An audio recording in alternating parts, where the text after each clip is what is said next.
नमस्कार सर्वांना. पहिली गोष्ट म्हणजे आरटीआयचा बाऊ करून घेण्यासारखं काही असं आहे असं मला वाटत नाही. अगदी सामान्य माणसाला समजेल अशा भाषेमध्ये आणि अशा शब्दामध्ये तो लिहिलेला आहे. त्याचा वापरही तितकाच सोपा आहे. आता तर वापर आणखी सोपा झालेला आहे. मला वाटतं जर मला स्क्रीन शेअर करता आली तर मी तुम्हाला कसं करायचं हे दाखवून देईन. झालंय काय की नेहमीप्रमाणे आपण जो आरटीआय करतो, कागदावर अर्ज करतो, त्याची आता तशी गरज उरलेली नाही. दोन वेबसाईट्स लिहून घ्या. एक केंद्राची आहे rti.online.gov.in आणि महाराष्ट्राची आहे rti.online.maharashtra.gov.in. सर तुम्ही स्क्रीन शेअर करू शकता.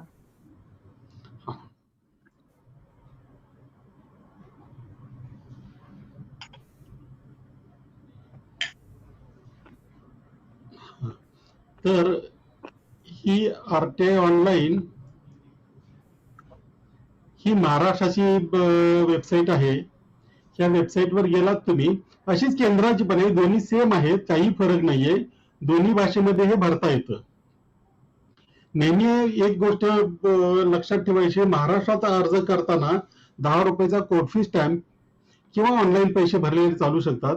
केंद्रामध्ये मात्र आरटीआय करताना 10 रुपयाच्या कोर्ट फी स्टॅम्प ऐवजी 10 रुपयाची पोस्टल ऑर्डर किंवा ऑनलाईन पैसे तुम्हाला भरता येतात. आता महाराष्ट्रामध्ये जर पहिलं अपील करायचं असतं, म्हणजे समजा माहितीच्या अधिकाराला 30 दिवसात उत्तर मिळालं नाही, तर जे पहिलं अपील करायचं असतं ते त्याच कार्यालयातला जो वरिष्ठ अधिकारी असतो त्याच्याकडे पहिला अपिलेट ऑथॉरिटी म्हणून चार्ज दिलेला असतो, त्याच्याकडे अर्ज करायचा असतो. त्याच्याकडे अर्ज करताना महाराष्ट्रामध्ये 20 रुपयाचा स्टॅम्प लावावा लागतो. केंद्रामध्ये मात्र अपिलाला कोणतीही फी नाहीये. त्या अपिलेट ऑथॉरिटीने 30 दिवसामध्ये तुम्हाला उत्तर देणे बंधनकारक आहे, किंवा फार तर कारण देऊन आणखी 15 दिवस तो घेऊ शकतो. आणि त्यानंतर मात्र जर उत्तर मिळालं नाही किंवा उत्तरांना समाधान झालं नाही तर आपण सेकंड अपिलेट ऑथॉरिटी म्हणजे माहिती आयोगाकडे अर्ज करू शकतो. तिथेही महाराष्ट्रामध्ये 20 रुपये फी आहे अपिलाला, केंद्राला फी नाहीये. आणि अर्ज करण्यापूर्वी सध्या अजून बरंचसं काही पब्लिक डोमेन मध्ये येणे गरजेचं आहे. पण बऱ्याचदा गेल्या काही मीटिंग मी बघितल्या तर त्याच्यामध्ये अकारण आपण आरटीआयचा अर्ज करत असतो. बऱ्याच गोष्टी या सध्या ऑनलाईन अवेलेबल आहेत, त्यामुळे त्या प्राधिकरणाच्या वेबसाईटवर जाऊन जर तुम्ही बघितलं तर तुम्हाला ती माहिती कदाचित अर्ज न करता सुद्धा मिळू शकेल. परंतु अर्ज करायची वेळ आलीच तर काय करावं? आता घर बसल्या जर आरटीआयचे अर्ज करता येत असतील तर मला वाटतं विनाकारण तो अर्ज करणं, लिहिणं, पोस्टाने पाठवणं, त्याला तिकीट विकत आणून लावणं वगैरे या सगळ्या गोष्टी आपण टाळू शकतो. पहिल्यांदा जेव्हा आपण अर्ज करतो तेव्हा दोन गोष्टी लक्षात घेणं आहे की आपल्याला अर्ज कशासाठी करायचा आहे, जी हवी आहे ती माहिती कुणाकडे असेल आणि मिळालेल्या माहितीचा आपण वापर कसा करणार आहोत. उदाहरण आता आपण नदीच घेऊ. नदीपत्रामध्ये आता प्रोजेक्ट चालू झाला. नदी महाराष्ट्रातल्या खासकर, कारण ते माझ्याकडे त्याचा पुरावा आहे म्हणून बोलू शकतो, एका माझ्या PIL मध्ये ते शासनाकडून मला मिळालेलं आहे. सगळ्या नद्या नाले ओढे जे आहेत ते राज्य शासनाने त्या प्राधिकरणाकडे, म्हणजे पुणे महापालिका असेल किंवा मुंबई महापालिका असेल किंवा पिंपरी चिंचवड महापालिका असेल, हे देखभालीसाठी वर्ग केलेले आहेत. या नदी पात्रामध्ये कोणत्याही प्रकारचं कच्चं किंवा पक्क बांधकाम किंवा आणखी जे काय असेल ते शासनाच्या परवानगीशिवाय करता येत नाही. आणि त्या आधारावर पुणे आंबेलोड्यातली एक इमारत आहे ती गेली 13 वर्ष पडून आहे. 2013 म्हणजे 3 म्हणजे 17 वर्ष पडून आहे. कारण त्या बिल्डिंगच्या संदर्भामध्ये मी हायकोर्टात गेलो होतो आणि कोर्टाने माझ्या बाजूने निकाल दिला, परंतु शासनाच्या जागेत पालिकेने ते कसं बांधलं याचं उत्तर कलेक्टरला विचारायला सांगितलं पालिकेला. कलेक्टरने ते पालिकेला विचारलेलं आहे, पालिकेने 17 वर्षामध्ये त्याचं अजून उत्तर दिलेलं नाही. तर सांगायचा उद्देश असा की असं जेव्हा आपण काही करतो तर त्याची पार्श्वभूमी थोडीशी लक्षात घेतली पाहिजे. आता नदी पात्र म्हटलं की अनेक प्राधिकरणे त्याच्यामध्ये येतात. एक तर इरिगेशन डिपार्टमेंट आलं, नंतर सॅन्ड मायनिंगचा संदर्भ असेल तर Pune collector office mining department आलं, महापालिका आली, PMRD आली, एन्व्हायरमेंट मिनिस्ट्री आली आणि आता NRD national river development authority आहे. त्या ऑथॉरिटीज, अशा अनेक ऑथॉरिटीज त्याच्यामध्ये इन्व्हॉल्व्ह झालेल्या आपल्याला दिसतील. आता अर्ज करताना कसा करावा? सुदैवानं आता सगळी सोय चांगली झालेली आहे. हा जो मी तुम्हाला फॉर्म दाखवतोय आता, त्याच्यामध्ये 2-3 गोष्टी तुम्हाला दिसतील. मी मुद्दाम मराठीतला काढलंय, कारण मला वाटलं बरेचसे मराठीत आहेत, त्याच्यामुळे मराठीचा आपण सुरू करूया. इथं मुख्य पृष्ठानंतर अर्ज सादर करा नावाचं एक तुम्हाला हे येईल. इथं तुम्ही बघितलं तर सगळ्या महापालिका, सगळे जिल्हाधिकारी कार्यालय आणि PMRDA किंवा अशा काही ज्या गोष्टी आहेत त्या सगळ्यांचा इथे तुम्हाला उल्लेख दिसेल.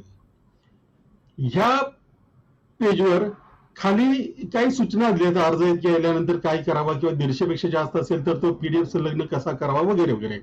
म्हणजे 150 शब्दांपेक्षा जास्त असेल तर त्याला PDF जोडायची सोय आहे, किंवा आपल्याला जर काही माहिती द्यायची असेल तर 1 MB पर्यंतची PDF आपण त्या अर्जाला जोडू शकतो. ते कसं ते पुढे बघूया. इथे खाली तुम्हाला एक हे मिळेल, त्याच्यावर टिकमार्क केलं की हे उपरोक्त मार्गदर्शक सूचना मी वाचल्या आहेत आणि समजून घेतल्या आहेत. हे केल्यानंतर सबमिट करा नावाचं एक ऑप्शन तुम्हाला खाली येईल.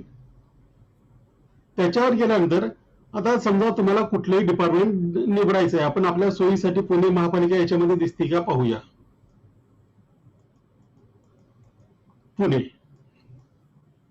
आता इथं नाव येईल, इथे नाव टाकलं की खाली बाकीचे जे रकाने आहेत ते भरायचे आहेत.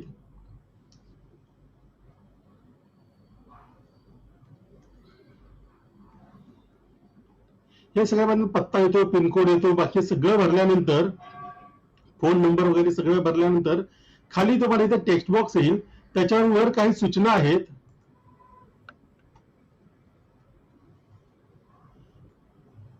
त्या सूचनाप्रमाणे अर्ज भरायचा आहे. 150 शब्दांपर्यंत तुम्ही याच्यामध्ये भरू शकता आणि आपल्याला काय हवी ती माहिती तुम्ही मागू शकता.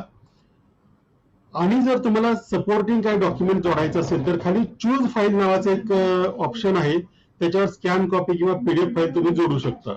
त्यानंतर खाली मग कॅप्चा घेतल्यानंतर आपण सबमिट करू शकतो. हे सबमिट केल्यानंतर तुम्हाला एक पेमेंट ऑप्शन येतं, त्याच्यामध्ये तुम्ही ऑनलाईन पेमेंट भरू शकता. पेमेंट भरल्यानंतर तुम्हाला रिसिट मिळते आणि पुढची प्रक्रिया चालू होते. फार आपल्याला डिपार्टमेंटची काळजी करायची गरज नाही. जिल्हाधिकारी कार्यालयाकडे पोहोचल्यानंतर आपण जर मायनिंग संदर्भात मागितलं असेल तर ते कार्यालय ते मायनिंग डिपार्टमेंट संदर्भात पाठवतं. पुणे महापालिकेने मागितलं असेल तर ते भवन रचना किंवा जो काही विभाग असेल त्यांच्याकडे पाठवतं आणि 30 दिवसामध्ये तुम्हाला त्याचं उत्तर येतं. आणि त्या उत्तरावर बऱ्याचदा ते माहिती पाठवूनच देतात, परंतु अनेकदा आपल्याला ते पैसे सांगतात. ते पैसे भरले की कधी कधी ह्याने माहिती येते स्कॅन करून, किंवा कधी कधी तुम्हाला ती माहिती पोस्टानेही मागवावी लागते. इतकं सोपं आहे. पण ते करताना एक लक्षात घ्यायचं की बहुतेक वेबसाईट्स ह्या इंटरनेट एक्सप्लोरर, म्हणजे आता काहीतरी नवीन एज नावाचं आलंय, त्याच्यामध्ये चांगल्या गव्हर्नमेंटच्या वेबसाईट ओपन होतात आणि त्या पद्धतीने आपण त्या ब्राउझरमध्ये हे करावं. कारण बाकी क्रोम वगैरे मध्ये बऱ्याचदा हे भरताना खूप अडचणी येतात. एवढं सगळं हे सोपं आहे. त्या डिपार्टमेंटकडे तुमचा अर्ज गेल्यानंतर, म्हणजे आरोग्य विभागाकडे गेला तर मग ते आरोग्य विभागाच्या पुण्याला पाठवायचा, तो अर्ज वाचल्यानंतर, की आणखी कुणाकडे पाठवायचा हे ते डिपार्टमेंट ठरवत असतं. त्यामुळे मला वाटतं अर्ज करण्याच्या जास्त किचकट प्रक्रियेमध्ये जाण्यापेक्षा ही झाली महाराष्ट्राची सोय. असंच RTI online.gov.in ही केंद्र सरकारची वेबसाईट आहे. तिथे बरीच प्राधिकरण आहेत, केंद्राची असतील ते हरित प्राधिकरण वगैरे वगैरे सगळे, एन्व्हायरमेंट वगैरे सगळं त्याच्यामध्ये येऊ शकतं. तर मला वाटतं अर्ज करण्यासंदर्भात, आणि माझं हे पुन्हा पुन्हा सांगणं राहील की लेखी अर्ज करण्यापेक्षा हे या पद्धतीने केलेलं जास्त बरं राहील. थोडासा पाठपुरावा करावा लागतो, परंतु जो लेखी अर्ज करताना ज्या अडचणी येतात, अर्ज मिळालाच नाही किंवा अर्ज वाचनीय नव्हता किंवा आणखी काय असेल, किंवा आम्हाला मिळालंच नाही, आम्ही पाठवलं होतं तर पण तुम्हाला मिळालं नाही, तुम्ही वेळेत हजर झाला नाही वगैरे, असं जे काही सांगितलं जातं ते याच्यातून टळू शकतं आणि आपल्याकडे याचा एक कॉन्क्रीट पुरावा राहू शकतो. त्यामुळे मला वाटतं अर्ज करण्यासंदर्भातलं हे मी सांगितलं. आता दुसरी गोष्ट जी मी नेहमी सांगत असतो की कुठलाही अधिकारी किंवा कुठलंही प्राधिकरण हे एक 5च मिनिटात माझ्यावर उत्तर, त्यानंतर मग आपण प्रश्नोत्तरांना सुरुवात करू. कुठलाही अधिकारी, वरिष्ठ अधिकारी किंवा कुठलाच अधिकारी रादर, जोपर्यंत त्याच्या गळ्याशी येत नाही तोपर्यंत तो तुमच्या प्रश्नाला उत्तर द्यायला, तुमचं काम करायला, किंवा इतरांनी कोणी तुमचं काम केलं नाही तर त्याला तो फारसा घाबरत नाही. परंतु तीच गोष्ट जर त्याच्या गळ्याशी येऊ लागली, त्याची जबाबदारी निश्चित होऊ लागली, त्याची अकाउंटेबिलिटी फिक्स व्हायला लागली, तर मात्र तो घाबरतो आणि तुमच्या कामाला रिस्पॉन्स द्यायला सुरुवात करतो, कधी कधी माहिती देतो किंवा तुमचं कामही करून टाकतो. तर समजा तुमचा एखादा अर्ज पेंडिंग असेल तर मगाशी सांगितलेल्या फॉर्मॅटमध्ये त्या अर्जाची कॉपी आणि आता जे काही 6 प्रश्न तुम्हाला दिसत आहेत ते प्रश्न म्हणण्यापेक्षा मुद्दे काढलेत त्याच्यामध्ये, मी प्रश्न नाही म्हणता येणार ते, कारण अजूनही आपल्याकडे अशी सुरुवात आहे की प्रश्न विचारला की उत्तर द्यायला रिलेक्टंट असतात, परंतु कायद्यात असं कुठेही लिहिलेलं नाही. असं जर कोणी तुम्हाला म्हणालं तर 2 गोष्टी लक्षात ठेवा.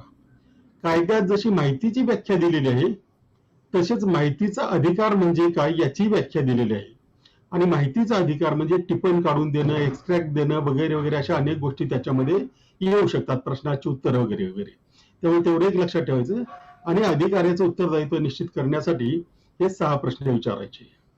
हे 6 प्रश्न काय आहेत तर daily progress made on my application, पुढे कंप्लेंट वगैरे त्याच्यात तुम्हाला नको असेल तर करून टाका. That is when my application complaint did reach which officer, for how long did it stay with him and action taken by her or him.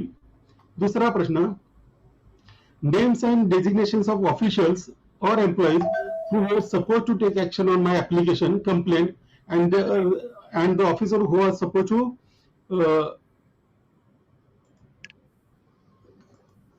take final decision on this matter, in the matter. Copies of documents relating to my application with all file noting thereon. Provide me the time limit for disposal of my application complaint of this type going by your rules or citizen charter of your department.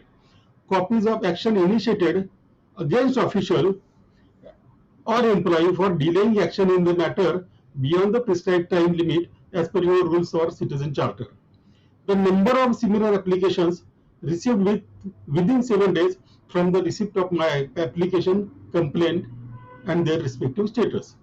हे 6 मुद्दे जर विचारले तर त्या अधिकाऱ्याची जबाबदारी निश्चित होते आणि तुम्हाला उत्तर मिळणं किंवा तुमचं काम होणं त्या दृष्टीने प्रगती व्हायला सुरुवात होते. मी जरा फास्ट बोललोय कारण आपल्याला प्रश्नोत्तर यायचे. मला वाटतं एवढंच सांगितलंय हे अर्ज करणं आणि आपल्याला योग्य तो डिसिजन मिळवणं एवढ्यासाठी पुरेस आहे. आता आणखी जर कोणाचं काही शंका वगैरे असतील तर त्याची उत्तरं मी देईन. मी एक प्रश्न विचारू का? विचारा. हा सर, ह्याच्यामध्ये सगळ्यात महत्वाचं म्हणजे अप्लाय करताना एक्झॅक्टली कसं आणि काय मागायचं.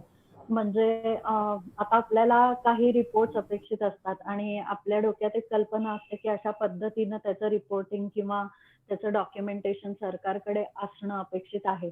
पण त्यांचे नॉमेनक्लेचर्स किंवा ते कशा पद्धतीनं ते करतात हे बरेचदा माहीत नसतं. म्हणजे एखादं काहीतरी प्रोजेक्ट आहे, त्याचा प्रोजेक्ट असेसमेंट रिपोर्ट हा आपल्याला अपेक्षित असतो की सरकारकडे असावा वगैरे, पण ते त्यांच्याकडे त्याच पद्धतीनं असतं नसतं हे आपल्याला माहीत नसतं. मग आपल्याला अशी माहिती हवी असेल तर काय पद्धतीचं ऍप्लिकेशन, म्हणजे काय लँग्वेजचं ऍप्लिकेशन तिथे असलं पाहिजे, किती एक्सप्लोरेटिव्ह असावं, किती निश्चित असावं? याच्या 2 गोष्टी आपण प्रामुख्याने कराव्यात मला वाटतं. पहिली गोष्ट म्हणजे हे सगळे रिपोर्ट पब्लिक डोमेन मध्ये असतात असं किमान केंद्रात तरी असा माझाही अनुभव आहे. परंतु नसतील तर थोडासा खर्च होईल किंवा पैसे जातील. परंतु समजा आता पुण्याच्या नदी सुधार प्रकल्प आहे तर या संदर्भामध्ये केंद्राकडे जर अर्ज केला की या संदर्भामध्ये मुळा मोठा नदी सुधार प्रकल्पासाठी शासनाने वेगवेगळ्या संस्थांकडून करून घेतलेले अभ्यास अहवाल, प्रोजेक्ट रिपोर्ट आणि तुमचे काहीतरी नॉमेनक्लेचर असेल ते त्याच्या नावाच्या आणि त्याच्या प्रती ह्या तुम्ही मागितल्या तर मला वाटतं ते मिळू शकेल आणि बऱ्याचदा ते मिळतंही. तसंच जर आता पुणे महापालिकेकडे मागायचं असेल तर पुणे महापालिकेने केंद्राशी केलेला पत्रव्यवहार या प्रोजेक्ट संदर्भामध्ये पुणे महापालिकेने करवून घेतलेले किंवा केंद्राकडून पुणे महापालिकेकडे आलेले याचे अभ्यास अहवाल आणि प्रोजेक्ट रिपोर्ट एवढ्या 2-3 गोष्टी मागितल्या तर त्याच्यामध्ये सगळंच कव्हर होतं. त्यासाठी आपल्याला स्पेसिफिक कमिटी फक्त तुम्हाला जो टाइम पिरियड आहे तो थोडासा एक 8-10 वर्षाचा द्यावा लागेल आणि त्याच्यामध्ये मिळून जातं ते सगळं. त्याची तशी काही अडचण येत नाही. मला वाटतं एक उदाहरण म्हणून आपण कुठलं तरी घेतलं तर त्याच्यावर आपण पुढे जाऊया. उदाहरण म्हणजे सर आता कुठला इश्यू आहे त्याचं उदाहरण घेऊ तसं उदाहरण घेऊ. हा तर सर मी म्हणते की रिव्हरफ्रंटच घेऊया ना, रिव्हरफ्रंटच घेऊया ना, तुम्ही जे बोलताय त्याप्रमाणे की रिव्हरफ्रंटच्या बाबतीत आम्हाला सगळी माहिती हवी आहे की काय चालू आहे, काय प्लॅन आहे, कसं होणार आहे, याच्याबद्दलची सपोज जर आम्हाला माहिती हवी असेल तर ती कशा पद्धतीने विचारायला पाहिजे. समजा रिव्हर फ्रंट डेव्हलपमेंटचं जे काम आहे या कामासंदर्भात नेमलेल्या आणि समित्यांच्या त्या समित्यांनी दिलेल्या अहवालाच्या आणि प्रकल्प अहवालाच्या प्रती, अभ्यास अहवालाच्या आणि प्रकल्प अहवालाच्या प्रती या म्हणजे स्टडी रिपोर्ट आणि प्रोजेक्ट रिपोर्ट्स या संदर्भात पुणे महापालिकेने केंद्राशी आणि केंद्राने पुणे महापालिकेशी केलेल्या सर्व पत्रव्यवहारांच्या प्रती. सगळ्यात आधी मला वाटतं सगळ्यांच्या वतीने हे जे प्रोजेक्ट रिपोर्ट आहेत किंवा हे जे अभ्यास अहवाल आहेत हे माहिती अधिकाराच्या कलम 4 मध्ये येतात. त्यामुळे सगळ्यात आधी केंद्राला आणि शासनाला पत्र पाठवलं पाहिजे की हे सगळे अभ्यास अहवाल त्या संदर्भाच्या कमिट्या नेमल्या त्यांची नावं, त्यांनी दिलेले रिपोर्ट्स, त्यांनी केलेले कामं या सगळ्यांची माहिती तुम्ही आधी वेबसाईटवर टाका. ही आधी मागणी केली पाहिजे ही माहिती अधिकारामध्ये मागितली पाहिजे. आणि सर ह्याच्यामध्ये फायनान्शियल माहिती सुद्धा त्यांनी देणं, फायनान्शियल माहिती देणं आवश्यक नाही, त्यांनी वेबसाईटवर टाकणं आवश्यक आहे. त्यामुळे तर ती द्यावीच लागेल. ओके. तर या संदर्भात जे जे सगळ्यात आधी कलम 4 एकदा वाचून काढलं पाहिजे की माहिती अधिकाराचा मूळ उद्देश असा आहे की शासनाने एवढी काही माहिती स्वतःहून घोषित करायची आहे की कुणालाही माहितीच्या अधिकाराचा अर्ज करण्याची गरजच पडू नये. त्यामुळे सगळ्यात आधी ही सगळी माहिती त्यांना वेबसाईटवर टाकणं यासाठी पत्रव्यवहार केला पाहिजे आणि त्यानंतर मग माहिती अधिकारामध्ये माहिती मागण्याची आपण सुरुवात केली पाहिजे. सर हा मग पत्रव्यवहार जो तुम्ही म्हणताय की ही माहिती वेबसाईटवर टाका, तो सुद्धा थ्रू RTI ऍप्लिकेशन होतो? नाही, तो साधा अर्ज करायचा.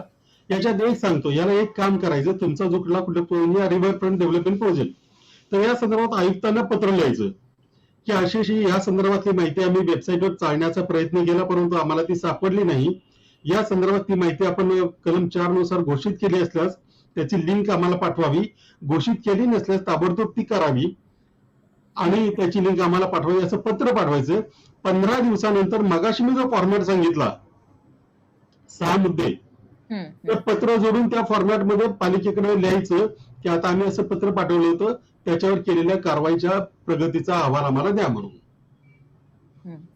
लक्षात? येस. शैलजाताई? हा नाही हे लक्षात आलं. फक्त तुम्ही म्हणताय तसं थोडक्यामध्ये आधी आम्ही आता सुरुवातीपासून प्रयत्न करतोय म्हणून विचारतेय की आता डीपी बद्दल लेटेस्ट आहे की रिव्हरफ्रंट आणि प्रपोज्ड डीपी ह्याची आवश्यक आपल्याला जी पाहिजे ती माहिती जर आपल्याला वेबसाईटवर त्यांच्या दिसली नाही, PMC आणि PMRDAच्या वेबसाईटवर, तर आपल्याला आयुक्तांना पत्र लिहायला लागेल का? आयुक्त आणि PMRDAचे कमिशनर असं दोन्ही कन्सल्ट कारण दोन्ही यंत्रणा, दोन्ही ऑथॉरिटीज वेगवेगळ्या आहेत. त्यामुळे PMRDAचे आयुक्त आणि पुणे महापालिकेचे आयुक्त आणि पिंपरी चिंचवडचे आयुक्त आणि त्याचबरोबर महाराष्ट्राचे मुख्य सचिव, बर, ओके, यांनाही द्यायचं कारण ते सगळ्या महाराष्ट्रातल्या सर्व प्राधिकरणांचे प्रमुख हे मुख्य सचिव आहेत. त्यामुळे चौघांनाही द्यायचं आणि चौघांनाही नंतर 15 दिवसानंतर आपण फॉलोअप करायचं की तुम्ही आम्ही दिलेल्या पत्रावर काय केलं म्हणून. म्हणजे इंडिव्हिज्युअल ईमेल्स लिहायच्या सर त्यांना फक्त? हो, इंडिव्हिज्युअल नावाने, अगदी आयुक्त पुणे महानगरपालिका त्यांचं नावाने अगदी म्हणजे जरी आयुक्त असले तरी नावाने लिहिलेले जास्त बरं पडतं कारण पुढे आपल्याला त्याची जबाबदारी निश्चित करण्यासाठी त्याचा उपयोग होऊ शकतो. बर ती अटॅचमेंट पीडीएफ अटॅच लिहायचं असतं का त्या ईमेल मध्येच तो कंटेंट इन्क्लूड नाही, करायचा हा असतो? कंटेंट ईमेल मध्ये करा तुम्ही आता, त्याने काही बिघडत नाही. परंतु जर तुम्हाला सपोर्टिंग म्हणजे पहिल्यांदा तुम्ही ज्या वेळेला आयुक्तांना पत्र हे लिहाल, ते आरटीआय मध्ये नाही लिहिणार आहात तुम्ही. बरोबर आहे. तर साधं पत्र लिहिणार आहात तुम्ही की अशी अशी आमची मागणी आहे की आरटीआय नुसार तुम्ही माहिती घोषित केलेली नाही, वेबसाईटवर टाकलेली नाही, त्यामुळे ती ताबडतोब टाका आणि त्याची लिंक आम्हाला द्या. बरोबर तुम्ही तशी लिंक न दिल्यात 15 दिवसानंतर तुम्ही आरटीआय करणार आहात. बरोबर आहे. त्या आरटीआयला मगाशी जो फॉर्मॅट सांगितला, तो फॉर्म सांगितला ऑनलाईन फॉर्म, तो भरायचा आणि तुम्ही जो अर्ज पाठवलाय, ज्याची ईमेल पाठवला असेल किंवा फिजिकल जे दिला काय. असेल, हा तर हा त्याची कॉपी, स्कॅन कॉपी त्या खाली पीडीएफ जी आहे ना त्याच्यामध्ये जोडायची आणि पाठवायची. असा असा मी ईमेल पाठवला होता, त्याच्यावर अशा मी आता जो स्टेटस रिपोर्ट सांगितलाय मगाशी दाखवला, त्या करेक्ट. फॉर्मॅटमध्ये माहिती मागा तुम्ही मध्ये. Okay okay. सर, एक अजून प्रश्न असा होता की आरटीआय मध्ये जो काय आपल्याला रिस्पॉन्स मिळतो किंवा मिळत नाही, तो सुद्धा जो मिळत नाही तो पण एका प्रकारे रिस्पॉन्सच असतो की आपल्याला माहिती मिळाली नाहीये. तर त्याला लिगल स्टँडिंग काय, म्हणजे उद्या जर कोर्टात आपण आरटीआय मध्ये आपला काय अनुभव आला वगैरे, डज दॅट मेक एनी केस? बिलकुल बिलकुल बिलकुल बिलकुल. परंतु होतं कसं की याच्यासाठी तुम्हाला काही काळ थांबावं लागतं. समजा तुम्ही आरटीआय मध्ये अर्ज केला, 30 दिवसात उत्तर दिलं नाही तर तुम्हाला अपील करायचं आहे. पहिलं अपील, पहिल्या अपिलाला 45 दिवसात उत्तर नाही मिळालं तर दुसऱ्या अपील माहिती आयोगाकडे करायचं आहे. तर आणि आरटीआय मध्ये मिळालेल्या किंवा न मिळालेल्या माहितीचा सेकंडरी एव्हिडन्स म्हणून उपयोग होतो. तसा कायदाच आहे, म्हणजे आरटीआय मिळालेली माहिती पुरावा म्हणून वापरता येते. म्हणजे आरटीआय मध्ये उत्तर नाही मिळालं तर आम्हाला उत्तर दिलेले नाही म्हणून आम्हाला कोर्टात यावं लागलं, हे सुद्धा तुम्ही वापरू शकता. अच्छा. पण माझी पुन्हा पुन्हा रिक्वेस्ट आहे की सगळं करण्यापूर्वी एकदा वेबसाईटवर चाललं, किंवा आता आपण ह्याची माहिती मागत होतो आता अमेनिटी स्पेसेसची, परंतु अमेनिटी स्पेसेस नव्हे तर 97% महापालिकेच्या सर्व जागांची आरक्षणांची यादी ही पुणे महापालिकेच्या वेबसाईटवर आहे. त्याच्यासाठी अनेक वर्ष मी प्रयत्न करतोय, पण अजून 3% जागांची माहिती आलेली नाही. परंतु बरीच आरक्षणं, अमेनिटी स्पेस याची माहिती आता पब्लिक डोमेन मध्ये अवेलेबल आहे. तीच आपण आरटीआय मध्ये मागत बसलो तर आपला आणि त्यांचा विनाकारण वेळ वाया जाणार आहे. त्यामुळे थोडंसं शोधल्यानंतर असे रिपोर्ट मिळू शकतात. आणि केंद्राचे तर बरेचसे रिपोर्ट हे ऑनलाईन आहेत, असा माझा तरी अनुभव आहे. काही नसतील सुद्धा, पण बरेच रिपोर्ट हे मला ऑनलाईन मिळालेले आहेत. ठीक आहे. म्हणजे थोडं. Okay okay sir. हा, थोडक्यात तुम्ही काहीतरी बोलत होता. नाही नाही, मला फक्त एवढंच विचारायचं होतं की आता हे जे तुम्ही म्हणता तशी भाषा आणि हे सगळं तुम्ही बोललात त्याप्रमाणे आधी पहिल्यांदा आम्हाला वेबसाईटवर जाऊन होमवर्क करायला लागेल, ते सगळं वाचून घ्यायला लागेल. हो हो हो. हा, पण त्याला असं म्हणजे आता दुसरं एक मी उदाहरण देते की आता ही जी न्यूजपेपरची क्लिप शताक्षीनी तुम्हाला शेअर केली होती की ह्याच्यामध्ये रिव्हरफ्रंट गणेश घाटावर सुरू करणार आहेत, त्याच्यामध्ये किती पैशाचं ते काम असणार आहे, कोण करणार आहे, काही माहिती नाही. नुसती न्यूजपेपर मध्ये माहिती आहे. तर जेव्हा हे इतकं ब्लँक असतं किंवा आपल्याला त्याचं काहीच माहिती नसतं, तर ते डिटेल्स पहिल्यांदा आपल्याला लोकल वॉर्ड ऑफिस कडून ईमेल करून घ्यायचे असतात. घ्यावे लागतील, घ्यायला पाहिजेत. आणि दुसरी गोष्ट, तुम्ही तातडीने एक काम केलं पाहिजे की माहिती अधिकार कायद्यानुसारच सेक्शन 4(1)(c) आणि D ह्यानुसार शासन ज्यावेळेला अशा काही गोष्टी करतं, पण ते काय झालं, मी फारसा करू शकत नाही, त्यामुळे ते बरेच वेळा ते थांबलेलं आहे. ज्या वेळेला असे काही प्रोजेक्ट आखतात ज्याचा लोकांवर परिणाम होतो, ते आखण्यापूर्वी पब्लिक कन्सल्टेशन झालं पाहिजे. त्यांनी त्या संदर्भामध्ये लोकांच्या गोष्टी विचारात घेतल्या पाहिजेत. कशा त्या विचारात घेतलेत की नाही हा आधी प्रश्न पालिकेला विचारला पाहिजे आपण. हे तुम्ही प्रोजेक्ट आखलाय, पण याच्यावर पब्लिक कन्सल्टेशन काय केलं याची माहिती आम्हाला द्या तुम्ही आधी. कारण स्थानिक लोकांना विचारल्याशिवाय कुठलाही नगरसेवक किंवा महापालिका काही करणं हे चुकीचं आहे, आरटीआय कायद्यानुसार आणि इतरही कायद्यानुसार. ओके. पब्लिक कन्सल्टेशन काय केलं, कुणाला विचारलं, कधी जाहिरात दिली होती, कधी लोकांना बोलवलं होतं, याची माहिती घ्या ना. मग ती पुढे तुम्हाला कोर्टात जायची वेळ आहे तर त्याच्यामध्ये उपयोगी पडेल. म्हणजे सगळ्यात आधी पब्लिक ह्या पेपरमध्ये जी आम्ही बातमी वाचली यावर पब्लिक कन्सल्टेशन केलं गेलं आहे का, ही आधी पहिलं सगळ्यात आधी त्याची ईमेल जायला पाहिजे अगदी अगदी अगदी. वॉर्ड तुम्हाला ऑफिसरला. एवढंच नाही, तुम्हाला म्हणजे छोटं उदाहरण देतो. तुमच्या इथला रस्ता जर बंद करायचा असेल 1 महिन्या 2 महिन्यासाठी किंवा वर्षासाठी, तर त्या संदर्भातही लोकांना आधी सांगितलं पाहिजे, लोकांकडून सजेशन ऑब्जेक्शन किंवा त्यांचे विचार ऐकून घेतले पाहिजेत, तरच तो बंद करता येतो. कायदा खूप चांगला आहे, कायद्यामध्ये बरंच काही लिहिलेलं आहे, इम्प्लिमेंट करणारे आपण त्याच्यामध्ये कमी पडतोय. कारण आपण ते लक्ष घालून बघतच नाहीये त्या बाबतीत. हो. नाही, काय झालं म्हणजे पुन्हा एकदा संधी मिळाली म्हणून सांगतो की आपण सगळेच हे विसरलो की आपण या देशाचे मालक आहोत.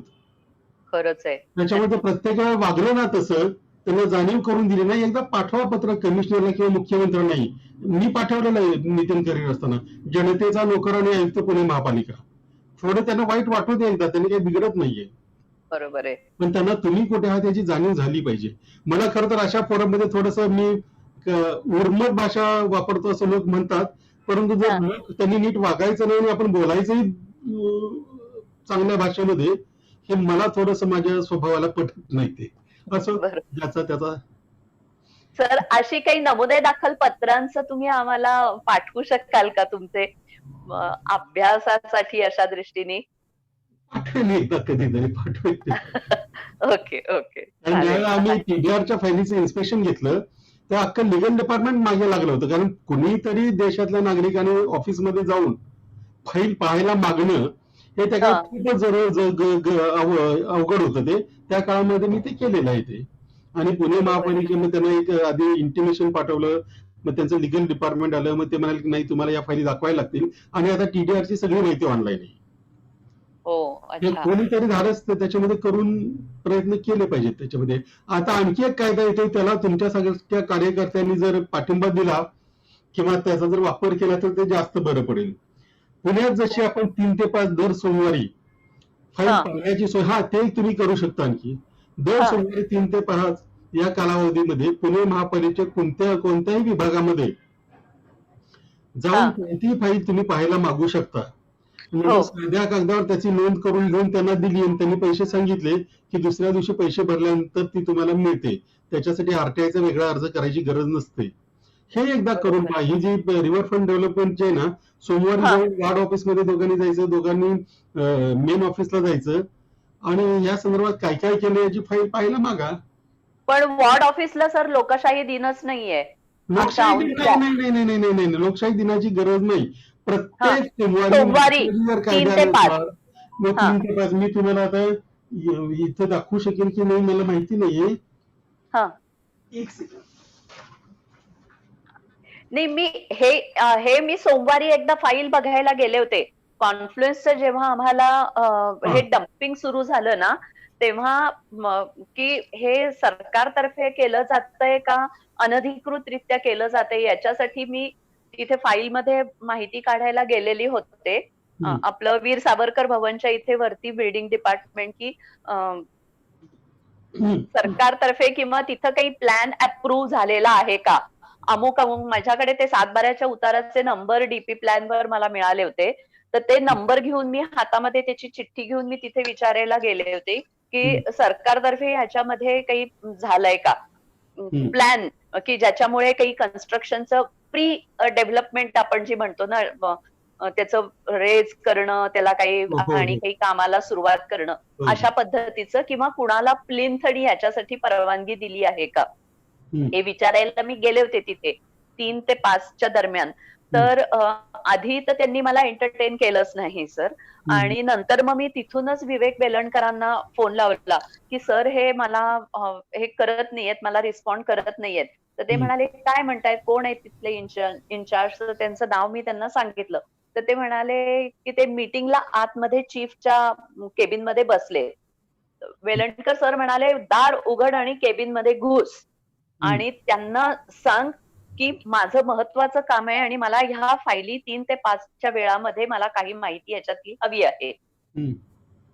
तर त्याप्रमाणे मी तिथे आत घुसून सांगितलं. तो इंजिनियर बाहेर आला आणि मला म्हणाला की ते माझ्या हाताखालचा माणूस ज्याच्याकडे त्या फायली असतात तो रजेवर गेलाय. तर असं जेव्हा सिच्युएशन येते तेव्हा आपण काय करायचं? म्हणजे हे मी नाही, प्रॅक्टिकली फेस केलंय, कारण मला त्यातलं जास्त आलं लक्षात. आपले काही माहिती नव्हतं. वेलणकरांनी सांगितलं तेही बरोबर आहे आणि तुम्ही केलं तेही बरोबर आहे. फक्त अशा वेळेला एक काम करायचं, हा, बरोबर एक साक्षीदार न्यायचं कोणतरी, म्हणजे आणखी कोणीतरी, बरोबर घ्यायचं. आणि हा, तेव्हा मी आणि एकटी त्याच्यामध्ये होते. पत्र द्यायचं की अच्छा. आम्ही असं असं आज पाहायला आलो होतो, पण तुम्ही असं असं उत्तर दिलेलं आहे, ही फाईल आम्हाला पाहिजे होती. हा, हे पुणे महापालिकेने जे आखून दिलेली गाईडलाईन आहे त्याच्या पूर्णपणे विरोधामध्ये आहे. आणि या संदर्भात मी आयुक्तांकडे तक्रार करत आहे आणि त्या प्रकारची तक्रार आयुक्तांकडे करून टाकायची. नंतर 15 दिवसांनंतर परत मगाशी मी जो सांगितलाय त्या फॉर्मॅटमध्ये विचारायचं. हे थोडंसं बर करावं लागेल. हे रुळायला, कारण ही सिस्टीम फक्त पुण्यामध्ये आहे, ही बर भारतात इतर तर कुठे नाही. ते करताना चालू ठेवतानाच आमची दमछाक होते. आपलं बरोबर आहे. ओपन लायब्ररी केली आहे ती आता बंद पडत आली, कारण कोण पाहायलाच जात नाही. नंतर आरटीआय ओपन लायब्ररी पुणे महापालिकेमध्ये आहे. त्याच्यामध्ये खरं तर तुम्ही सांगितलं पाहिजे की आम्हाला हे रिपोर्ट तिथे पाहायला मिळाले पाहिजेत. एकदा कोणीतरी जाऊन तिथे लिहिलं पाहिजे की हा रिपोर्ट इथे आज नाहीये म्हणून. मग पुढे मी बघतो काय करायचं ते. पण या ज्या सोयी हो, केल्या त्या अच्छा. चालू तरी ठेवल्या पाहिजेत ना आपण. ह्या देशात फक्त हो, पुण्यामध्ये द्या, बाकी देशामध्ये कुठेही आढळणार नाही तुम्हाला ते. आणि हो, जर अच्छा. करता अजून जमलेलं नाहीये. आणि आता राज्य शासनाने, जसं पुणे महापालिकेमध्ये 3 ते 5 आहे, तसं राज्य शासनाने सर्क्युलर काढलंय की जिल्हाधिकारी कार्यालयाच्या खालच्या सगळ्या कार्यालयांमध्ये दर सोमवारी 3 ते 5 अशा फायली पाहायला मिळाल्या पाहिजेत. त्याचा जीआर निघाला. जीआर निघाल्यानंतर अधिकाऱ्यांनी तक्रारी केल्या आणि त्यानंतर अभ्यास समिती नेमली. त्या अभ्यास समितीमध्ये काही डिव्हिजनल कमिशनर होते, मलाही त्यांनी बोलवलं होतं, परंतु हा, कोणी काही झालं नाही. तर ह्या गोष्टींचा पाठपुरावा आपण केला पाहिजे तिथे जाऊन. तो जीआर हो, टाकून, जीआर नाही म्हणत असतील तर मग तक्रार करून असं केलं पाहिजे. कारण होत नाही म्हणून जर आपण काही करत बसलो नाही तर मग थोडंसं आणखी, कारण आता आम्ही दोघं चौघं वगैरे तर ह्या विषयावर काम करणारं कोणीच नाही. दोघंच खरं तर, चौघं नाहीच. हो, बरोबर आहे. त्याच्यामुळे असं तुम्ही लोकांनी केलं तर आम्हालाही थोडं बळ येईल की प्रत्येक ठिकाणी हात घालता येईल. बरोबर आहे.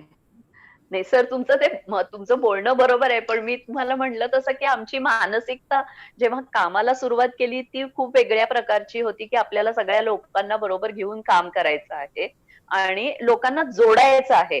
पण अशा प्रकारच्या अधिकारामध्ये जाऊन आपल्याला कधी काम करायला लागेल याची आम्हाला खरंच म्हणजे नाही, आम्ही शैलेश, कल्पनाच केली नव्हती की अशा प्रकारचं काही आम्हाला काम करायला लागेल.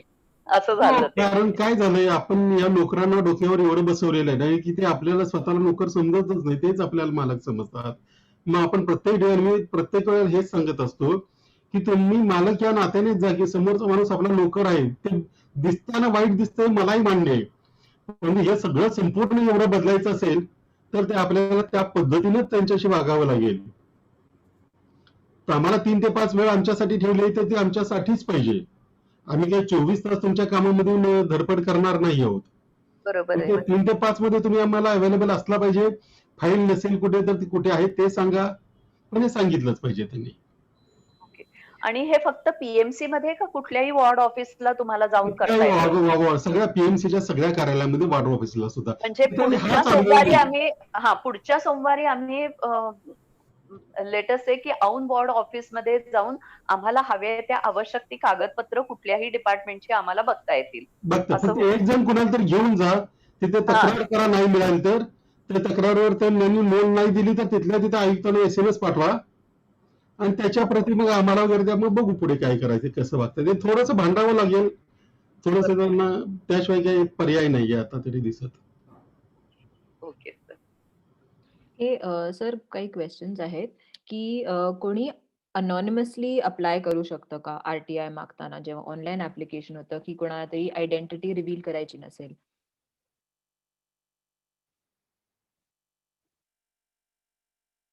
मग ते सगळ्यांना एकदा ब्रीफ करणं आवश्यक आहे की त्यात सेंटेन्स फॉर्मेशन कसं असावं आणि कसं नसावं. हे पहा, खरं तर सेंटेन्स फॉर्मेशन हा मुद्दा फारसा येत नाही, तरीही माहिती अधिकारातल्या कलम 5 नुसार जनमाहिती अधिकारी जो असतो त्याने जर अर्जदाराला व्यवस्थित लिहिता येत नसेल तर त्याला तो अर्ज लिहिण्यासाठी मदत केली पाहिजे, असा कायदा आहे. परंतु आज तक तसं देशात कधी घडलेलं दिसत नाहीये. परंतु अर्ज करताना काही गोष्टी आपल्या डोक्यामध्ये असल्या पाहिजेत. म्हणजे आपण अर्ज का करतोय, आपल्याला काय मिळवायचं आहे आणि कुठपर्यंत जायचं आहे. फापट पसारा किंवा भरपूर माहिती किंवा भरपूर कागद म्हणजे भरपूर माहिती हे डोक्यातून थोडस आपण बाजूला ठेवलं पाहिजे आणि नेमकं काय हवंय, नेमकं आपल्याला कुठल्या मुद्द्याचं उत्तर हवं आहे त्या मुद्द्यावर कॉन्सन्ट्रेट केलं पाहिजे. आणि कुठे अडचणी येणार आहेत, आता प्रश्न विचारू नये असं ते म्हणतायत, आम्ही मानत नाही. परंतु जर तुम्हाला तो प्रश्नाच्या ऐवजी साध्या वाक्यात लिहिता आला किंवा साध्या मुद्दा करता आला त्याला, तर ते करावं. किंवा तुमचं नाव काय आहे असं विचारण्याच्या ऐवजी आपल्याला माहिती आहे ते प्रश्नार्थ म्हणून ते नाकारणार आहेत. तुम्हाला ऍक्टिव्हिस्ट व्हायचं असेल तर मग भांडत बसावं लागेल. जर ऍक्टिव्हिस्ट ऐवजी नुसती माहिती हवी असेल तर तुमचं नाव, तुमच्या नावाची माहिती द्या. अच्छा. बरोबर आहे. प्रश्न निघाला त्याच्यातून. हे असं आपल्याला थोडस याला सरेंडर होणं असं मी म्हणतो, की मी प्रश्न विचारायची वेळ येते तेव्हा प्रश्नच विचारतो, परंतु मला त्यांच्याशी भांडायचंच असतं की मी प्रश्न विचारणार आणि तुम्ही मला उत्तर दिलंच पाहिजे. पण ज्यावेळेला आपल्याला एका विशिष्ट मुद्द्याकडे जायचंय तेव्हा अशी भांडणं टाळून मग साध्या भाषेमध्ये ती माहिती मागणं किंवा मिळवणं हे जास्त सोयीस्कर ठरतं. ठीक आहे. Yes. आणि सर आरटीआयचं पुष्कर तू म्हणालास त्याच्यात थोडस आधीच मला हे करायला पाहिजे की जेव्हा आपण आरटीआयचा तो अर्ज लिहितो तेव्हा कुठल्या खात्याकडून काय माहिती हवी हे पण अपेक्षित असतं का लिहिणं? हे खरं तर अपेक्षित आहे, म्हणून तर मी तुम्हाला मगाचा फॉर्मॅट दाखवला ऑनलाईन. पालिकेत गेलात ना फिजिकल अर्ज घेऊन, करेक्ट. तर ते डिपार्टमेंट टू डिपार्टमेंट तुम्हाला पळवतील. फिरत राहील म्हणजे ऑनलाईन केला तर ते त्यांचं तेच ते मॅनेज करतील पाठवायचं ते कुठल्या कुणाला पाठवायचे. 4 दिवस 5 दिवस उशीर करतील, परंतु Correct, correct, त्यांच्याकडे correct. येते. नियम Right, असा right. की ज्या अधिकाऱ्याने तो स्वीकारलाय त्याच अधिकाऱ्याने त्या अर्जाचं इतरांकडून माहिती घेऊन तुम्हाला उत्तर द्यायचं असतं. पण Okay. फिजिकल अर्ज केला की ते तुम्हाला पळवतात, तशी त्यांना पळवू द्यायचं. त्यामुळे मी ऑनलाईनचं जास्त सांगितलं. बरोबर आहे, बरोबर आहे सर. सर ऑनलाईन अर्ज केला की माहिती आपल्याला ऑनलाईनच मिळते का फिजिकल डॉक्युमेंट्स येतात आपल्याला? फिजिकल बऱ्याचदा फिजिकल मिळते, काही जण स्कॅन करून पाठवतात, परंतु बरेच जण मग तुम्हाला पैसे भरायला सांगतात आणि मग ती पोस्टाने पाठवतात ती माहिती. Okay okay. आणि जेव्हा सपोर्टिंग काही डॉक्युमेंट्स लावायचे असतात, से आता हा मुळाचा 50 लाखावाला प्रपोजल आहे, त्याच्यासाठी आपल्याला कुठल्या टाईपचे सपोर्टिंग डॉक्युमेंट्स लावावे लागतील? नाही, तुम्ही हे जे मगाचं कात्रण जोडलं ना हा. तरी चालेल ना, ते स्कॅन करून 1 MB च्या याच्यामध्ये होईल. असं करून इथं पीडीएफ जोडा म्हटलं, स्कॅन कॉपी जोडा म्हटलंय ना, हा. तर सॉरी ती पीडीएफ करावी लागेल आणि तुम्हाला त्याच्यामध्ये जोडावी लागेल. पीडीएफ जाते, स्कॅन नाही जात त्याच्यामध्ये. 1 MB पर्यंत जाते ती. मग त्या अनुषंगाने तुमची जी काही माहिती आहे ती तुम्ही विचारू शकता. ओके. आणि सर हे आरटीआय ऍक्टिव्हिस्टवर कधी अटॅक होतो आणि थोडं रिस्की असतं. आता सँड मायनिंग सारखा इश्यू घेतलात की ते सुद्धा रिस्की आहे असं दिसतं कधी कधी. सो आरटीआय मध्ये इन्फॉर्मेशन मागताना आपल्याला हे अनॉनिमसली करता येतं का ऑनलाईन सुद्धा करताना, की आयडेंटिटी नाही रिव्हील करायची आहे? आणि जरी आयडेंटिटी रिव्हील केली तर तुमच्या मते किती हे रिस्की असू शकतं, असं काही तुम्हाला? पहिली गोष्ट 2 गोष्टी केल्या पाहिजेत, ज्यांना म्हणजे थोडस माझी पुन्हा भाषा थोडीशी विचित्र वाटेल. ज्यांना भीती वाटते त्यांनी हे करूच नये. कारण त्यांना कुणी सांगितलं हे करायला आणि करायची इच्छा आहे तर मग जे काही परिणाम होतील त्याची फारशी पर्वा बाळगायची नाही. हे जरा थोडंसं उद्धट उत्तर, परंतु त्याच्याही ऐवजी हे आपण सगळी माहितीचा अधिकाराचा कायदा काय म्हणतो ही माहिती पब्लिक डोमेन मध्ये टाका. लोकांना अर्ज करायची गरजच पडू नये, कारण लोक या देशाचे मालक आहेत. त्यामुळे सगळी त्यांची माहिती ही त्यांना जी आवश्यक असलेली माहिती पब्लिक डोमेन मध्ये असली पाहिजे. त्यामुळे वारंवार ही माहिती पब्लिक डोमेन मध्ये टाकायला त्यांना भाग पाडलं पाहिजे. त्यासाठी जास्त प्रयत्न केले पाहिजेत. दुसरी गोष्ट, बऱ्याचदा आमच्यावर आरोप होतात की तुम्ही माहिती मागण्याच्या आधीच 100 लोकांना सांगितलेलं असतं की आपण काय माहिती मागतोय. हे तुम्ही पब्लिसिटीसाठी करता. ठीक आहे, पब्लिसिटीसाठी करतोय, परंतु असं मान्य करायला आम्ही तयार आहोत. पण त्याच्यासाठी आम्ही काही खून करत नाही, आम्ही काहीतरी चांगलं करतोय आणि माहिती सगळ्या जगाला देतोय. ती आमच्या पुरती आम्ही मर्यादित ठेवत नाहीये. माहिती जवळ ठेवली किंवा माहिती लपवून ठेवली की त्याचा थोडंसं परिणाम वेगळे होतात. तर जास्तीत जास्त आपण जे काम करतोय ते जास्तीत जास्त लोकांना माहिती असणं याची काळजी घेणं जरा अशा बाबतीमध्ये जास्त बरं पडतं. सर तुमचा जो ब्लॉग आहे आणि जे साईट आहेत तुम्ही त्याच्यावर सुद्धा मिळालेली माहिती सगळी अपलोड करत असता का? बऱ्याचदा आवश्यक ती माहिती सगळीच अपलोड करत असतो मी त्याच्यावर. म्हणजे जर पुढे जाऊन असं झालं की आमच्याकडे काही माहिती आली तर ती तुम्हाला पाठवली तर ती जास्त पब्लिक होईल असं आपण करू नाही, मला शकतो. पाठवली तर पब्लिक होईल, परंतु असं आपण ही पब्लिक याच्यामध्ये ठेवलीच पाहिजे माहिती ती. हा कारण काय होतं की एकदा पब्लिक मध्ये ठेवलं की एका कुणावर तरी अटॅक करण्याची वेळ येत नाही, ती सार्वजनिक झालेली असते माहिती. हा राईट ओके. आणि आता नवीन जे परवा हायकोर्टाचा निकाल आला त्यानुसार हायकोर्टानं असं सांगितलंय की माहिती मागणाऱ्याची कॉन्टॅक्ट डिटेल्स डिस्क्लोज करू नका. खर तर कोलकाता हायकोर्टाच्या निर्णयाप्रमाणे तुम्ही पोस्टबॉक्स नंबर देऊन सुद्धा माहिती मागवू शकता. कोर्टाने एकदा प्रयत्न करायला हरकत नाही मला वाटतं, जर त्याची भीती वाटत असेल तर. म्हणजे पोस्टबॉक्स नंबर घ्यायचा, त्या पोस्टबॉक्स नंबरवरनं माहिती मागवायची. ओके. नाहीतर त्याच्यामध्ये जे मग तुम्हाला मात्र हे करावं लागेल, मग फिजिकल अर्ज करावा लागेल, कारण तुम्हाला ऑनलाईन पेमेंट वगैरे मग देता येणार नाही. मग तुम्हाला तो 10 रुपयाचा कोट फी स्टॅम्प वगैरे त्याच्यावर करावा लागेल मग ते. ओके. नाहीतर जे असं एखादं रेजिस्टर्ड ऍड्रेस असलं, ऑफिसचं ऍड्रेस असलं, तिथून सुद्धा होऊ शकतं ना? हो हो हो हो. ओके. अजून बाकी कोणाचे काही प्रश्न आहेत?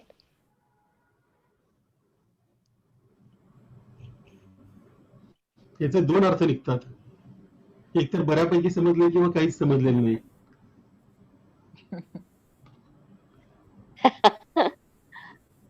किंवा समजून कोण खूप कोण आहे? विचार चालू आहे. अरे आय थिंक हे केल्याशिवाय पुढचे प्रश्न येणार नाहीत असं वाटतं. हा, ऍक्च्युली सुरुवात केली करायची की मग लक्षात मला येईल. वाटतं आता आपण असं करूया का, सरांच्या समोर आपण दोन्ही केसेस घेऊया. शताक्षी जर सरांना 5 मिनिटं वेळ असेल तर, आणि त्यात आधी आता ऑनलाईन वर कुठली कुठली इन्फॉर्मेशन आली पाहिजे ह्याच्यावरच थोडेसे पॉइंटर्स क्रिएट करू शकतो का? की कॉन्फ्लुएन्सच्या बाबतीत जर आता आपण म्हणलं की मुळा आणि राम नदीचा संगम जो आहे, तर त्याच्यामध्ये आता सर असं आहे की तिथं प्रपोज डीपी काय आहे याची क्लॅरिटी अजून कुणाला नाहीये, आणि तो डीपी हे इतकी कॉम्प्लिकेटेड हे आहे, तर त्यातला स्पेसिफिक भाग जो आहे डीपीचा तेवढीच आपल्याला माहिती हवी आहे. तर अशी माहिती वेबसाईटवर असते का, ती आरटीआयच्या अंडरच घ्यायला लागेल आपल्याला? नाही, माझ्याही लक्षात नाही तुम्हाला नेमकं काय मागायचं. डीपी प्लॅन जो आहे ना, ते ऑनलाईन डीपी आहे. प्लॅन मध्ये तो ऑनलाईन जो आहे त्याच्यामध्ये 80 फूट रस्ता दाखवलेला आहे हो बरोबर. पूर्णपणे ग्रीन झोन मध्ये, हो. म्हणजे जो नदीचा हिरवा पट्टा आहे त्याच्यामध्ये. तर आता हे हिरवा पट्टा खरं म्हणजे अबाधित असतो, तर त्याच्यामध्ये तो डीपी जर दाखवलेला असेल तर याच्यावर ऑब्व्हियसली हे नदीच्या सुरक्षतेसाठी चुकीचं आहे. मग त्याला EIA ऑनलाईन ठेवला आहे का नाही, म्हणजे काय प्रकारची माहिती आपल्याला घ्यायला लागेल वेबसाईटवर? नाही, आता दोन गोष्टी याच्यामध्ये झाल्या. डीपी केला त्याला आता मंजूर झाला, त्याला 2007चा डीपी मंजूर झाला. बरोबर आहे. ऑब्जेक्शन घेण्यासाठी संधी होती. हो, तेव्हा नाही घेतली गेली, म्हणजे माहितीच नव्हतं. हो, माहितीच नव्हतं किंवा जे काय असेल ते कारण काही असली जे काय असेल. प्रक्रिया पूर्णपणे होऊन गेलेली. बरोबर आहे. त्याच्या वतीत काही ऑब्जेक्शन घेता येणं आता शक्य नाही, कारण त्या डीपीला शासनाने मंजुरी दिलेली. बरोबर आहे. त्यामुळे त्याच्या वतीत काही करता येणार नाही. परंतु असा प्रोजेक्ट आखताना तो किती स्क्वेअर फुटाचा आहे, त्याच्यावर एन्व्हायरमेंटची काही इम्पॅक्ट असेसमेंटची गरज आहे का, याची मुळात तो प्रोजेक्ट काय माहिती घेतली नाही तर की मग त्याच्यावर ऑब्जेक्शन कुठे कुठे घेता येईल. इरिगेशन डिपार्टमेंटने काय काय परवानगी दिलेल्या आहे त्याच्यासाठी. आता हा जर तुम्ही औंधचा ब्रिज म्हणला तर त्याच्यात डिफेन्सचाही संबंध येतो. डिफेन्सचाही परमिशन लागणार त्याच्यामध्ये, कारण पलीकडे डिफेन्सची लँड आहे सगळी ती. बरोबर आहे. पुलाच्या पलीकडची ती डिफेन्स लँड आहे. बरोबर आहे. काय पत्रव्यवहार झालाय का ते देतात नॉर्मली, ती केंद्राकडे विचारावी लागेल, डिफेन्स मिनिस्ट्रीकडे, की त्यांनी काय केले त्याच्यामध्ये, त्यांनी कशाच्या आधारावर परवानग्या दिल्या, त्या परवानग्या देताना कुठला कुठला पत्रव्यवहार केलेला आहे याची माहिती डिफेन्स कडून घ्यावी लागेल आणि पिंपरी चिंचवड महापालिकेकडून घ्यावी लागेल. PMRD संबंध येणार नाही तिथे, परंतु इरिगेशन डिपार्टमेंट, पुणे महापालिका आणि डिफेन्स आणि PCMC. हा. त्यांच्याकडून नाही पण मी जे संगमाचं म्हणतेय ना, ते समोरच्या बाजूला पिंपळी निलख येते, म्हणजे ते पीसीएमसी भागामध्ये येते की ज्याच्यावर सुएज ट्रीटमेंट प्लांट तिथे आहे. पण जे संगमाचं जंगल जे आहे ज्याच्यामधून डीपी जातोय ते पूर्णपणे पीएमसीच्या हद्दीत आहे. तुम्ही औंधच्या ब्रिज बद्दल बोलताय की बाणेरच्या ब्रिज बद्दल? मी आंबेडकर ब्रिजच्या जवळचा पट्टा. आंबेडकर ब्रिजच्या, अच्छा अच्छा. तिकडे डिफेन्सचा संबंध आहे त्याचा पुढे, तर त्यांच्या परवानग्या लागणारच, कारण तिथे पुढे डिफेन्स लँडच आहे सगळी. ते जे स्मशानभूमी वगैरे सोडली ना, त्याच्या समोरच्या बाजूला फेन्सिंग हो, केलेलं आहे ना, डिफेन्स तुम्हाला लँड बरीच संपूर्ण माहिती बघावी फेन्सिंग. लागेल. पण माझ्या हा. माहितीप्रमाणे तिथे ज्या उजव्या बाजूला कुठली टॉवर म्हणून एक मोठं, आता मी नाव विसरलो त्याचं, ते पूर्वीच्या काळी याच्यामध्ये यायचं फ्लड लाईन मध्ये. आता त्याच्या हो. पुढे रस्ता झाला आणि पुढे मला वाटतं 50-50 फुटाची अशी हजारो झाडं त्याच्यावर आता डम्पिंग केलेलं आहे तिथे. हो बरोबर. हो हो हो. हा, त्याच जागेबद्दल बोलतोय आम्ही. हा हा हा हा. पण ती जागेबद्दल तुम्हाला माहिती मागवायची झाली तर इरिगेशन डिपार्टमेंट कडूनच जास्त माहिती मिळेल त्याच्यामध्ये. बर. इरिगेशन डिपार्टमेंटने तिथे बोर्ड लावलेला आहे आंबेडकर ब्रिजच्या अलीकडे, म्हणजे ते जिथे त्यांनी आंबेडकर ब्रिजच्या पीसीएमसी एरियामध्ये लावलाय सर. पीएमसी एरियामध्ये इरिगेशनचा काहीच बोर्ड नाहीये. पीएमसी एरिया मधला जो तिकडचा भाग आहे, जिथे तुम्हाला आता आज जाताना डाव्या बाजूला एक मोकळी जागा भाडे द्यायची असं बोर्ड लावलाय पहा. ब्रिज चालू आंबेडकर होताना पुलाच्या डाव्या बाजूला बर. झाडं दिसतील, त्याच्यावर कंपाऊंड टाकलेलं आहे पत्र्याचं ते. नाही, ते जाऊन बघायला पाहिजे. अरे आपण पाहिलं नाहीये शुभा. कंपाऊंड टाकलंय ना, त्याच्या खाली 50-60 फुटाची झाडं आहेत. हो. पण ते काही झालं नाही पुढे त्याच्यामध्ये. नाही, आम्ही जो म्हणतोय ना सर, आंबेडकर पुलाच्या अलीकडे उजव्या बाजूला आहे बाणेर स्मशानभूमी. हो. आणि बाणेर स्मशानभूमीच्या अलीकडे जो आहे हा पूर्ण हिरवा पट्टा, जे अतिशय सुंदर जंगल आहे. आणि ते जंगल वाचवायचा आमच्या सगळ्यांचा प्रयत्न आहे. आणि त्या जंगलामधून आता 80 फीट डीपी जातोय, जो ऑलरेडी तुम्ही म्हणता तसं की तो प्लॅन अप्रूव्ह झालेला आहे. तो प्लॅन अप्रूव्ह होताना तो ग्रीन झोन मध्ये अप्रूव्ह केला असं जर आपण समजलं तर त्याबद्दलची EIA किंवा त्याच्यावर EIA झाला होता किंवा ह्या सगळ्या माहित्या ज्या आहेत त्या आपल्याला RTIच्या मधूनच घ्यायला लागतील ना. म्हणजे पुणे महापालिकेने काय केले ना, उद्या जाल ना तर याच्या संदर्भातला जी फाईल असेल ना ती पाहायला मागा, त्याच्यावर तुमच्या लक्षात येईल. आणि EIAलाही विचारलं पाहिजे की अशा या संदर्भामध्ये परवानगी घेतलेली आहे का विचार म्हणून. हे सरळ तिथे पत्र लिहूनच विचारायचं वॉर्ड ऑफिसला. विचारा. नाही, वॉर्ड ऑफिसला आता उद्या जाऊन पण मिळेल ना तुम्हाला, सोमवारी जाऊन. नाही, आता हे दिवाळीचे दिवस सोडल्यानंतरच्या पुढच्या सोमवारी म्हणतेय मी. सोमवारी बंदच असेल ना आता. सोमवारी बंद आहे बहुतेक, कारण लाल साईन आहे का, मी कॅलेंडरवर पाहिलं नाही. सोमवारी कदाचित ओपन असेल. सोमवारी ओपन नसेल ना तर लगेच मंगळवारी ठेवा असं कायदा आहे, नियम आहे. पण मंगळवारी असं आहे का? ओके, म्हणजे मग मंगळवारी 3 ते 5 मध्ये आम्ही जाऊ शकतो फाईल्स बंद बघायला. म्हणजे मंगळवार जाता येतं त्याला. नेक्स्ट डे लगेच जो असेल, सोमवार मंगळवार सुट्टी असेल मग बुधवारचा असतो तो. बर, पण म्हणजे आता डीपी प्लॅन म्हणजे PMRDA कडे गेलं ना. तो PMC कडे असणार DP plan. DP plan PMC कडे, म्हणजे आम्हाला मंगळवारी ऑन वॉर्डला 3 ते 5 मध्ये जाता येईल थोडक्यात. जाता येईल. Okay okay. आणि याच्यामध्ये काय काय ठराव झाले वगैरे याची माहिती सिटी सेक्रेटरीकडे, नगर सचिवाकडे विचारा ना. या संदर्भात काही कुठल्या कमिटीने पुणे महापालिकेच्या काही ठराव मंजूर केलेत का, ओके, हे विचारा. आणि त्याच वेळेस मग आम्हाला राजीव गांधी पुलाच्या इकडचंही काढता येईल. तुम्ही जसं म्हणालात तसं त्याप्रमाणे, म्हणजे दोघं तिघं जर गेलो, तुम्ही जे म्हणता की एक कलेक्टिव्हली दोघं तिघं जा. खरं तर तसं काही नियम नाहीये नाही, पण साक्षीदार असं.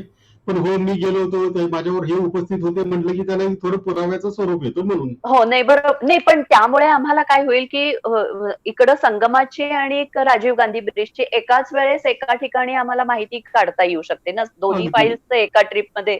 आणि प्लस साक्षी म्हणून एकमेकाच्या बरोबर साक्षीही असू शकतात. अगदी. Okay okay. आणि त्याला फक्त हे तुम्ही म्हणता तसं ते कात्रण फक्त हे करून एक साधा अर्ज द्यायचा की ह्याच्याबद्दलची आम्हाला सविस्तर माहिती पाहिजे आणि पब्लिक कन्सल्टेशन ह्याच्यामध्ये झालेलं आहे का? हो, हे विचारणं हे ऑनलाईनच विचार आहे हे ऑनलाईनच विचारू. अच्छा, ओके. ऑनलाईन अर्ज करून टाका ना, त्याला आता केला तरी चालेल, तो त्याला काही ठीक आहे, बिघडतं. ठीक आहे. ओके, ठीक ऑनलाईनची आहे. एक सोय तुम्हाला कुठल्याही दिवशी कधीही अर्ज करता येतो, त्याला काही सोमवारची किंवा वर्किंग डेची वाट बघावी सुट्ट्याची लागत नाही. प्रॉब्लेम नाहीये. हो, हो. Okay sir. आणि माझ्या माहितीप्रमाणे तुम्ही औंधचं किंवा इथलं, तर माझ्या ब्लॉगवर कुठेतरी मी दर वर्षाचे पिक्चर्स टाकलेले आहेत, मला सापडले तर पाहतो मी. बरं, ओके. ग्रीनरी कशी होती आणि आता काय परिस्थिती होती. हा, ओके, इथं तुम्हाला दिसतंय ना, बाणेर हा. Water treatment plant. हा. हो, बरोबर. एसटीपी, बाणेरचा एसटीपी. इथं आता त्रिकोण आहे ना, हा. इथं तुम्हाला ते कंपाऊंड, माझा कर्सर दिसतोय का इथे? नाही नाही दिसणार. दिसत आहे सर. तर आता जो तुमचा कर्सर दिसतोय ना, तो ब्रिजच्या अगदी पहिल्यांदा आला तुम्ही बाणेरच्या बाजूला. हा, बरोबर. तिथे एक हॉटेल आहे इथं आता आलेलं,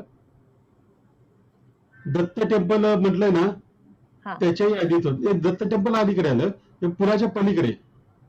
हा, तिथे बरोबर तो जो एरिया आहे ना, तिथं ते जे जागा भाड्याने दिले याचं बोर्ड लावलाय, त्या जागेखाली काही 50-60 फुटांची झाडं आहेत. हो, आहेत. तिथं आहे एक म्हणजे नाला भरपूर मिळतो, जागा त्या बाजूला एक नाला मिळतो. तुम्ही जिथे कर्सर दाखवता ना, तो आहे. ज्युपिटर हॉस्पिटल वरून येणारा एक नाला Correct. तिथे खाली येतो, म्हणून ती झाडी आहे ऍक्च्युली तिथे. नाही, त्या झाडीच्या अलीकडचा भाग ही जिथे मोकळी जागा दिसते आता वर, हा, हा. ज्याच्यावर 5-6 फुटाची झाडं दिसत आहेत, त्या जागेच्या खाली झाडं गेलेली आहेत आता. आणि त्या जागेवर भराव टाकून, त्या झाडांवर भराव टाकून ती जागा तयार करण्यात आलेली आहे. हो, हो, हो, बरोबर आहे. ती एक. आणि इथं जो इथं गोल दिसतोय तुमचा याचा टँकचा, काय त्या याचा हा, एसटीपीचा. हा, हा. तिथे बोर्ड लावलेला की इथे कुठलाही भराव टाकू नये. आणि पालिका म्हणजे ती हो. जागा आता कोणीतरी खाजगी लोकांनी घेतलेली आहे, त्याच्यामध्ये हजारो टन माती टाकलेली आहे. आणि त्याच्यामुळे हो. आता तिथे 50-60 फुटाची झाडं खाली आहेत त्याच्या. आजही त्या हो, झाडांची शेंडे दिसतात. ती पीसीएमसी भागामध्ये येते. जिथे तुमचा PCMC भागात. कर्सर आहे ना, ते पीसीएमसी मध्ये आहे. PCMC पण तुम्ही भागात. जर बरोबर. खालच्या बाजूला आलात ना, तर आता हे जे टेनिस कोर्ट जे आंबेडकर ब्रिजच्या तिथं दिसतंय, हे पण हिरव्या पट्ट्यामध्येच आहे. हो, नंतर त्याच्या खाली जे डम्पिंग म्हणजे बाणेर स्मशानभूमी पण हिरव्या पट्ट्यामध्येच आहे. हो, आणि हो. त्याच्या अजून खाली आलात तसंच की हा जो जंगल अजून खाली, हो, हे जे संपूर्ण जंगल दिसतंय ना, हा हो, हो. पूर्ण 2 ते 3 हेक्टरचा जो पट्टा आहे सर. आता तुमचा बरोबर कर्सर दिसतोय बघा. आणि हो, हो. इथं उजव्या बाजूला एसटीपीचा प्लांट दिसतोय बाणेरचा. हो. हा, हा, आणि तसंच खाली पुढे गेलं की ही राम नदी मिळतीये मुळेला.